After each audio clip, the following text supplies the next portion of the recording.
Dragon Lee in Rage of the Dragon. Welcome to the ACEVEDO video store. Today we're going to review Rage of the Dragon, also known as Mission of the Dragon, from 1980, directed by Kim Shi-hyeon, starring Dragon Lee, produced by Joseph Lai and Thomas Tang of Asso films. For its 45th anniversary, the story begins with two men discovering that they have a stolen artifact. Without knowing what to do next, they are suddenly attacked by a martial arts fighter that kills both of them and steals the artifact away. Now these two men had these sons, who are also martial artists, played by Carter Wong and Dragon Lee. They're trying to figure out their father's death, but also trying to find out if one of them was involved with it or has anything to do with it. That is a simple plot of the film without spoiling anything. The movie is above decent, but I wouldn't call it good. I think it's like my least favorite film from the box set right here. I think it's mostly because of the story. It was not that engaging. It didn't help with the hokey writing of the English dub, where you have like unintentional funny lines of the English dub. What brings you here? Has anything happened? Yes, Wang Chan's been murdered. No. You mean, is he murdered? I'm afraid so. There's one scene where it seems like they were trying to like fill in the lip flaps and all that, and they suddenly like speed it up and all that, and immediately start fighting each other. That's not right. I'm trying to find my father, and I'm not going to stop looking until I have found him. I'm sorry, but you're coming with us. The fight scenes were really well done and all that. They're pretty well choreographed. There is a bit of the under-cranking in some of the scenes, which basically they filmed the scenes at a different frame rate to make them appear more faster. It is noticeable towards the end when they do that with a few shots of the fighting and all that. Not much throughout the other parts of the film, because I was listening to the audio commentary and they mentioned some other fight scene in the middle of the movie. They also do some frame cutting. No, not the thing that terrible restorations do. It's something that Jimmy Wang Yu did for One-Armed Boxer Master of the Flying Guillotine, which in order to make a fight scene more faster, instead of like, filming at a faster frame rate, is by removing frames from a shot. So a faster punch, a faster fall back. So yeah, that's why I really like the cinematography and the fight scenes being choreographed and all that. The cinematography is pretty well done, although I'm not a big fan of the color correction of the film. I'm not sure how to describe it, but it's just like the look of it. It's not like I'm not really huge fan to it. I watched the HD remaster and I'm skimming through VHS master that I have on my Tough Guys and Kung Fu DVD set, which I did not bring with me. It looks far better compared to the old VHS masters, because the VHS ones, the colors are way boosted up and the contrast levels are just like, boosted up as well. For example, there's this scene of like Carter Wong in the room surrounded by pink or purple curtains. In the HD version, you could tell the details. You can even like look at the small details of the curtains themselves. In the VHS version, they're kind of washed out and the colors are so saturated, they look more red than pink and purple. So the HD master is like really great. It's pretty accurate to the colors, and there's a lot more details, of course, but I'm just not a really big fan of the color correction and all that. I would say like one compliment I will give to the movie is the pacing of the film. It feels a lot shorter than it actually is. It's an hour and 27 minutes or an hour 30 minutes, but it feels more like an hour-long movie. So to see something like Rage of the Dragon, where like characters are moving left and right, fighting here and there and all that, trying to discover more clues of who killed their fathers, and I was like, okay, we're moving along and all that, but the story was still a little bit hard to engage in all that, and the English dub is not the best in the Asso Asia film catalog and all that. Dragon the Hero has a better English dub, to be honest, and that's from the same company, not even like that far apart from each other. And using a different dubbing actor for Dragon Lee, weirdly enough, and all that. So I'll give this film 3.5 out of 5 stars. Now, I own 2 copies of the movie, like any other martial arts movie I have. Let's just focus on this one I have here. This is the Game of Clones Boosploitation Collection Volume 1 Blu-ray set. You only get a few bonus features for Rage of the Dragon. It's on the same disc as the Dragon the Hero. These Rage of the Dragon, Dragon on Hero. These titles really confuse me, because you have the movie Enter Three Dragons, which was also titled Dragon on Fire. But you have Dragon the Hero, which is also titled Dragon on Fire in the United States. It's like, it's all over the spectrum of movie titles. Although it doesn't have that much bonus features for the movie itself, you do have a cool amount, such as the introduction with Michael Worth that he does with every Bruce PlayStation film on the set. There's a funny tidbit he mentions about Rage of the Dragon, which when he was interviewing Dragon Lee, he was telling him the great fight scene where he's wearing a vest made out of mirrors.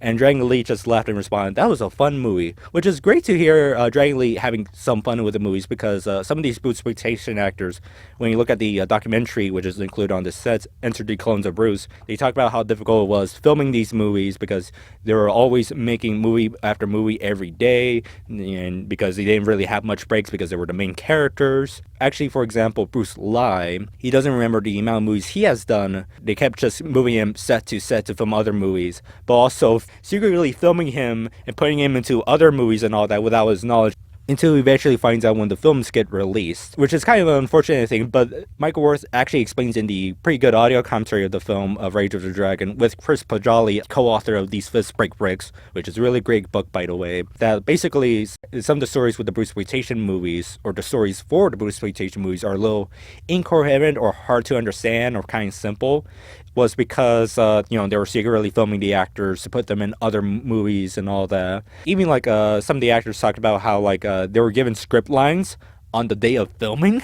They wouldn't be given a full script. It's just like a story description. But then on the day of film, they would be given script lines that was just written out that morning. And they would be confused. It's like, oh, what does this mean? So that kind of explains with some of the plots in some of these exploitation movies, which makes more sense on was how sometimes some of them are a little hard to understand. About the audio commentary, it is a really in-depth commentary and all that.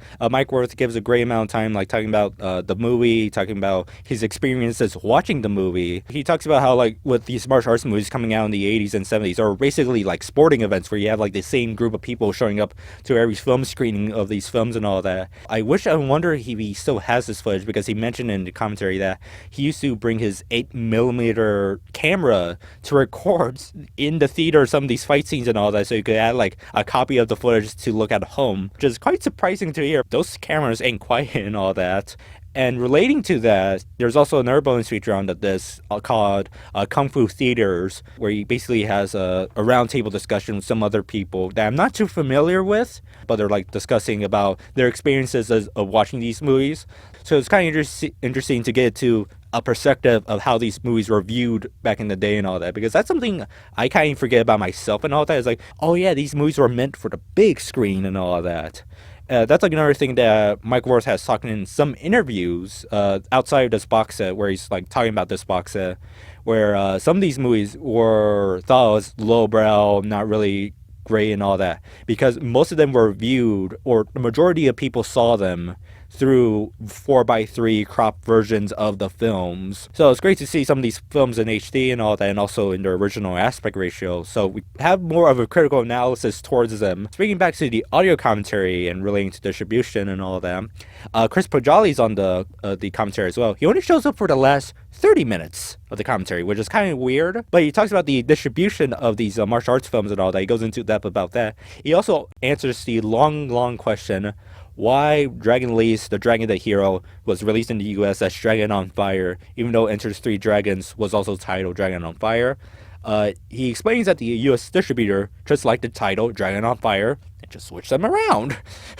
So that kind of explains it, the title confusion and all that.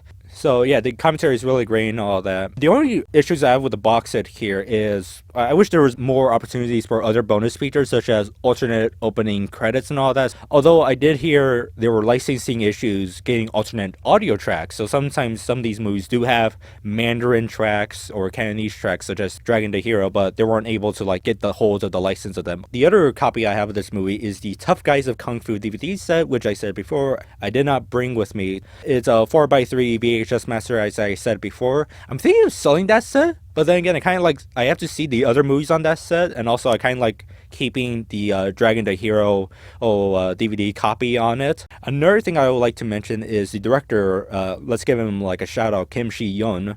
I hope I'm pronouncing that name correctly and all that, because in the English credits for this film, The director's credit is given to Godfrey Ho, which he did not direct this movie. It was filmed in Korea. So also Asia Films picked up the rights and released it, but also added Godfrey Ho's name in the director's credit because it sounded more English friendly. You even see some fake English names in the credits. Another thing is that Kim Shi-hyeon, I actually realized I seen two of his other movies. He directed Golden Dragon Silver Snake, which in that review I mistakenly credited Godfrey Ho as the director. Funny enough, Godfrey Ho admits in an interview on the set that he actually has not seen Golden Dragon Silver Snake, and they just put his name there because it sounded more English friendly. He also directed Fight Power Dragon Claws, which I have another DVD set, also credited to Godfrey Ho, even though Godfrey Ho did not direct that movie and all that.